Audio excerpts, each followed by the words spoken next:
children if they He got so scared that he ran away from the table. Nada más quedó Si yo no le digo la verdad, quién sabe qué le vaya a pasar a mi hermano. Espectralidad en tu puesta en escena en La Llorona y me parece interesante porque muchos de los planos los comienza dándole un primer plano a los personajes, pero luego va lentamente abriendo a la profundidad de campo y con momentos personas que están ahí lo sientes hasta como espectros. Hay una sensación muy peculiar que transmitió La Llorona, y quería precisamente hablar de este filme que en principio yo lo percibía y creía que era un ejercicio de género, de estilo, y bueno, Jairo entonces va a venir con un ejercicio de género, horror, van a venir en horror. Bueno, vamos a ver, tenía como hasta mi... Un experimento. Sí, como mi duda. ¿Qué iba a experimentar Jairo? ¿Será algo bien del género del horror? Pero la verdad es que no. La verdad es que no. Es una película donde el que quiere buscar horror, sí, pero que quiere buscar horror en el sentido clásico o aclichesado, pues puede salir decepcionado. Y lo comprobé la misma noche que la vi, porque nos encontramos a un amigo, un colega, que dijo, pero no sé, la vendían como una película de horror. No me parece una película de terror. Le faltaron vísceras, parece. Exacto. Quería ver vísceras, quería ver algo, no sé. Entonces, ¿cómo surge también esta película, La Llorona? Porque es la verdad que a mí me sorprendió en el buen sentido. Yo, hablando del horror, creo que hay una de las definiciones que me gustaron mucho sobre ese género, que me la dio mi distribuidor gringo. Y ellos son especialistas en horror, pero lo que les interesa en el cine es la oscuridad del alma. No el horror como género, no el salto fácil, sino la oscuridad del alma como género de horror, y eso me pareció muy bonito.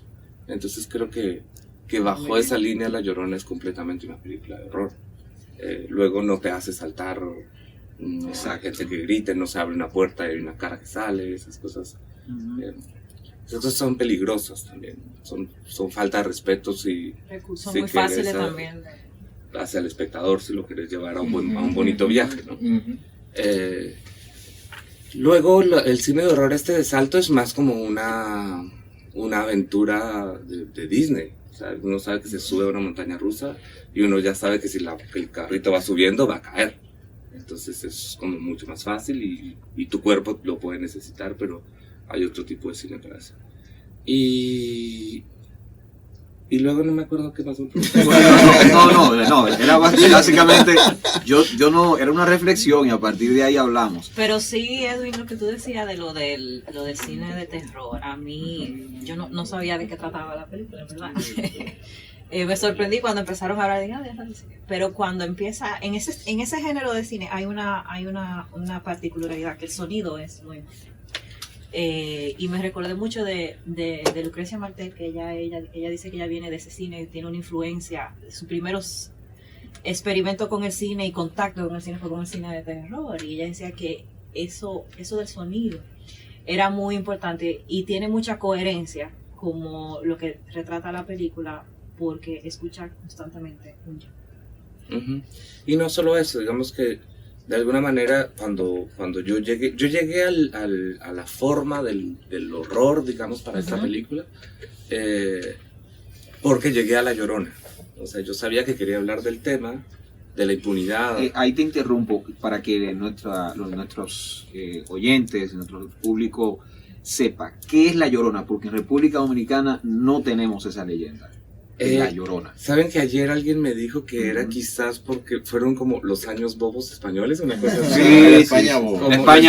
La España boba, sí. Entonces, claro, los españoles llegan acá, luego se van al continente y ya en el continente se empieza a formar toda esta colonia real, ¿no? Entonces ahí es donde nacen estos mitos, y este mito es una mezcla entre Medea y una deidad maya, que los españoles transforman para dictaminar el comportamiento de las mujeres. Entonces, la historia de La Llorona es una llorona que es una mujer mesoamericana casada con un colón.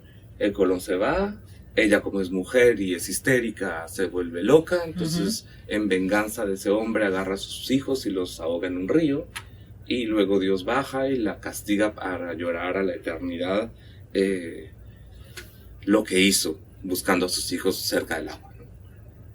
Y es uno de los personajes que en Mesoamérica y en mucha parte de Latinoamérica amamos, y en el fondo es una historia súper misógina.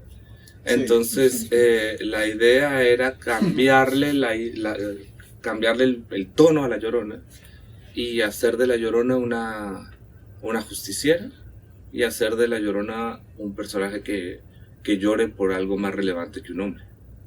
Y entonces entró exactamente esa metáfora de decir Latinoamérica o Guatemala es esta madre tierra que está cansada de llorar a sus hijos desaparecidos, y La Llorona era perfecta para eso. Y luego sobre el sonido, que era de verdad cuando el género de horror llegó, todo empezó a tener sentido, ¿no? Sí. Porque era de alguna manera querer filmar en la casa del diablo y no en la casa de los buenos, y que el diablo venga hacia los buenos, querer darle vida a todo, como estamos encerrados en esa casa, darle vida a todo lo que pasa afuera, y eso, el sonido del cine de horrores Es lo que es te hace importantísimo. ambientarte. En la película el sonido, un protagonista absoluto.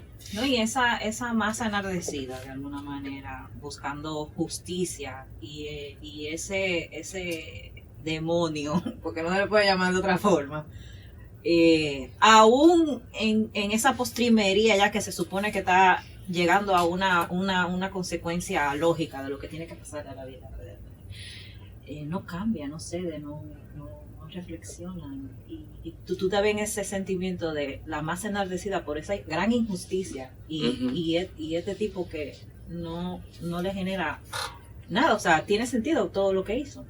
Claro, para mí había una manera también muy interesante de contar 3 generaciones Sí. de la sociedad, y lo hice utilizando a estos 2 grandes grupos, estas 2 mayorías, o sea, de un lado al pueblo indígena y al pueblo mestizo, y del otro lado a las mujeres, ¿no? Dentro de la casa, como para crear esa rebelión. Y no porque sean mujeres, ni porque sean indígenas, es porque son los oprimidos, ¿no? Entonces la idea era contar estas 3 generaciones. Para mí la primera generación, que es el general y su esposa, son una generación que están condenadas, o sea, es una generación que es incapaz de sentir empatía. Entonces, si no hay empatía, no puede haber No hay humanidad. Y para que esta gente pueda entender o cambiar su idea de heroísmo, lo que ellos piensan de ellos, ¿no? Sí necesitamos una diosa del más allá que venga y les toque el alma, ¿no? Si no, nos va a poder. Luego la segunda generación, que es la hija, ya es una generación que no solo es hija del mal, sino que también es hija, que es alguien que nació bajo el miedo, bajo ese régimen de terror en el que yo nací también. Y somos una generación tibia porque seguimos teniendo miedo, pero que ya se hace las preguntas. Sí, es la única que se permite, ella es la que hace preguntas. Sí, es la única que se Sí. permite preguntas. Se hace preguntas, quizás no quiere realmente respuestas, porque o sí quiere respuestas, pero no va a saber qué hacer con las respuestas después. Pero por lo menos entreabre puertas que yo espero que la generación de la hija, de la chiquita, ya las pueda tomar, ¿no? Que la hija es la que acepta, la hija que se relaciona, No, se acerca. y digamos, va aceptando las raíces, lo que tiene, ¿no? Ujú. Y como se va relacionando con el personaje no recuerdo el nombre de Alma. De Alma, exacto, de Alma. Que es la misma protagonista de Ishkanur. Exactamente. ¿Cómo fue recibida entonces? Te lo repito nuevamente, en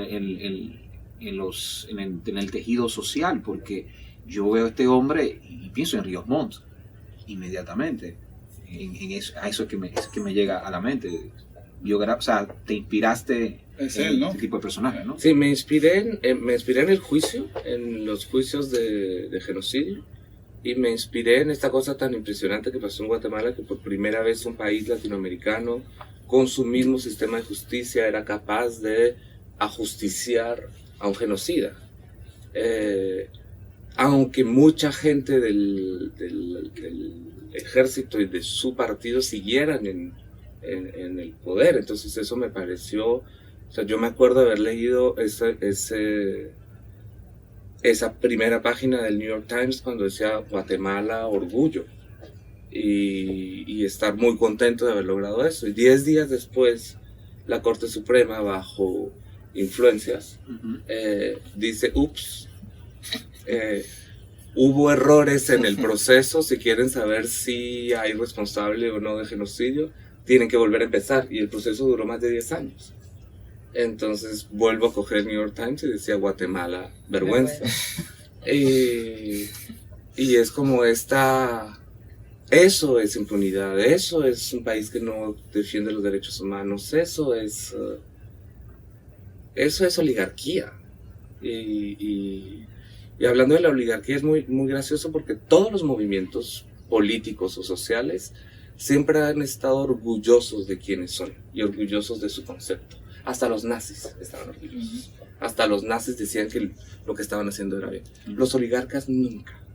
Ellos de verdad nunca han dicho, ustedes tienen que ser mis esclavos para que yo esté mejor y así funciona el mundo. Nunca lo han podido decir porque realmente hay algo ahí en el fondo que sabemos que es tocar lo prohibido, ¿no?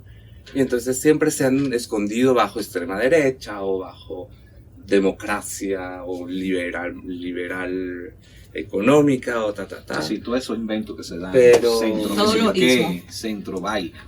Pero sí, digamos que de ahí me inspiré. Luego no me inspiré para nada ni en el general él mismo, ni en su familia. Digamos que de alguna manera no son personajes que me llamen la atención para hacer una película sobre ellos.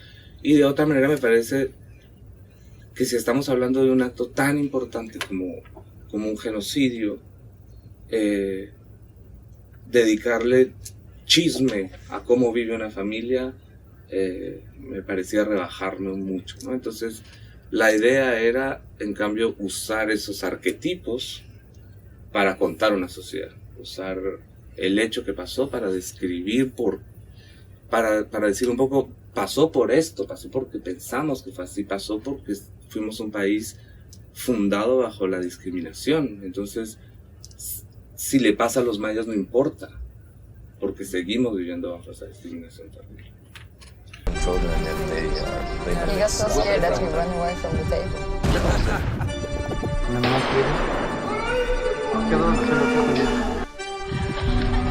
Si yo no le digo la verdad, quién sabe qué le vaya a pasar a mi hermano.